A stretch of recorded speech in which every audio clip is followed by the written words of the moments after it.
अपने प्रमोशन की खुशी में आज राहुल अपनी पत्नी को शहर के सबसे महंगे रेस्टोरेंट में डिनर के लिए ले जाता है। दोनों आज बहुत खुश हैं क्योंकि राहुल की आज पैगर 1 लाख महीना हो गई है। पहले जो 80,000 महीना थी। आज राहुल की पत्नी शिवाती की खुशी का कोई ठिकाना नहीं है। आखिर उसको खर्च करने के लिए अब और पैसे मिलेंगे। आज वह कुछ ज़्यादा ही सज संवर कर डिनर के लिए आई है।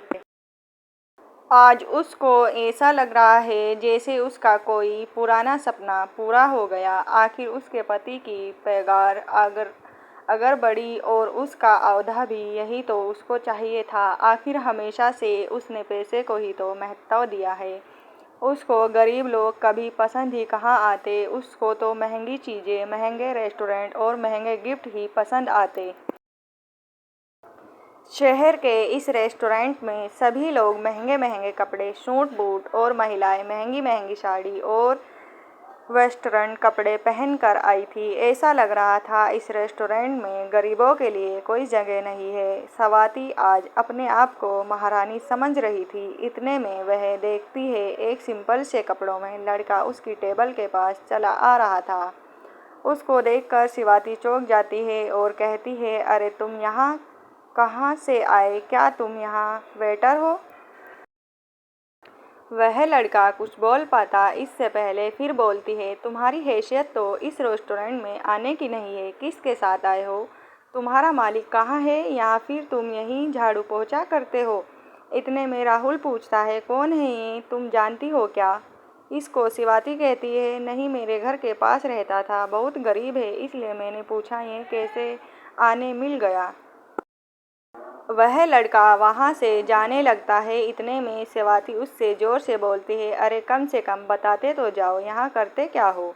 हम कल फिर आएंगे। फिर तो नहीं यहीं दिख जाएगा। लड़का मुस्कुराता है और कहता है, तुम आज भी नहीं बदली। पहले भी पैसों पर मरती थी, आज भी पैसों पर मरती हो। अच्छा हुआ जो तुम मेरी ज़िंदगी में नहीं हो। ये लड़का स्वाति का पहला प्रेमी था। सौरभ जो उससे बहुत प्यार करता था, पर गरीब होने की वजह से स्वाति ने उसको छोड़ दिया और राहुल से शादी कर ली। स्वाति को यह बात चुभ जाती है और वह चिल्लाकर सौरभ से कहती है, तुम क्या जानो पैसों की कीमत? तुमने तो कभी देखी ही नहीं। तुम तो हमेशा गरीबी में रहे हो और हमेशा गरीबी में रहोगे। जिसके पास पैसा नहीं होता उसके पास कुछ नहीं रहता। खैर छोड़ो, मैं तुम जैसे भिखारी से पैसों की बात क्यों करूं।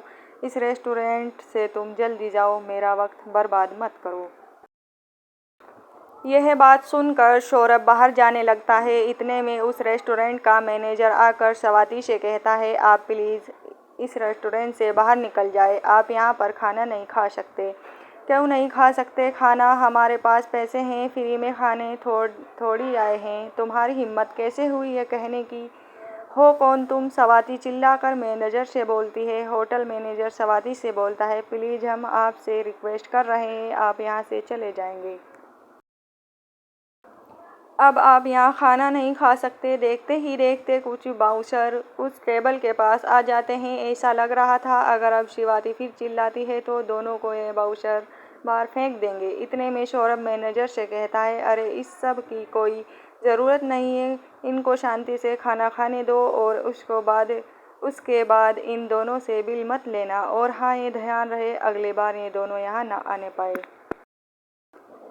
स्वाति यह देखकर चौंक जाती है। वह मैनेजर सौरभ की बात इतनी आसानी से कैसे मान लेता है। वह आश्चर्यचकित होकर मैनेजर से कहती है, कौन है ये आदमी जिसकी बात तुमने इतनी आसानी से मान ली? मैम, आपको नहीं पता ये कौन है? आप जहाँ खाना खा रही है उस होटल के मालिक को नहीं जानती?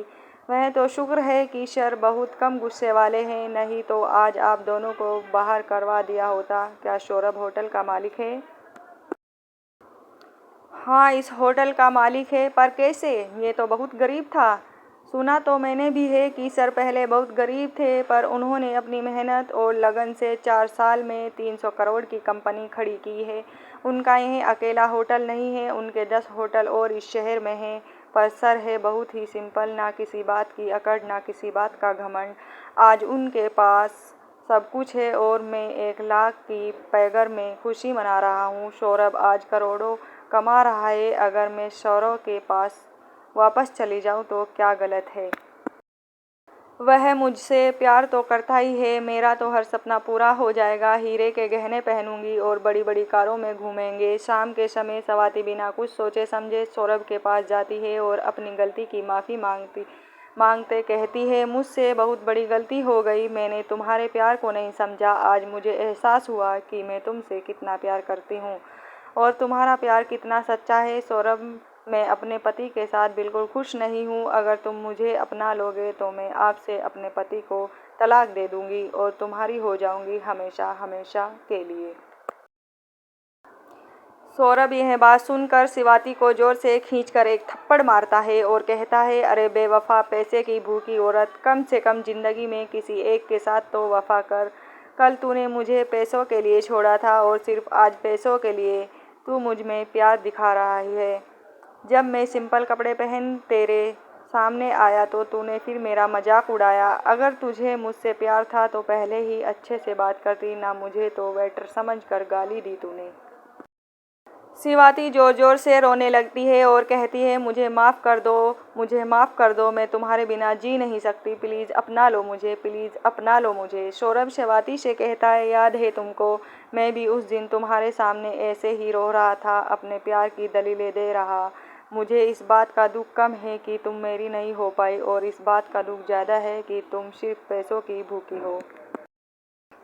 मैंने ऐसी बेवफा लड़की से प्यार किया जिसकी सोच इतनी गंदी है। भगवान का शुक्र है उस वक्त मेरे पास पैसे नहीं थे, नहीं तो तुम्हारा ये घिनौना रूप कभी देख नहीं पाता। अब मेरे घर से निकल जाओ, नहीं तो मैं धक्के मारकर बाहर फिकवा दूंगा और तुम्हारे पति को तुम्हारी सारी सच्चाई बता दूंगा। यह सुनकर स्वाति रो रो कर वहाँ से चली जाती है और दोबारा कभी मुड़कर नहीं देखती है।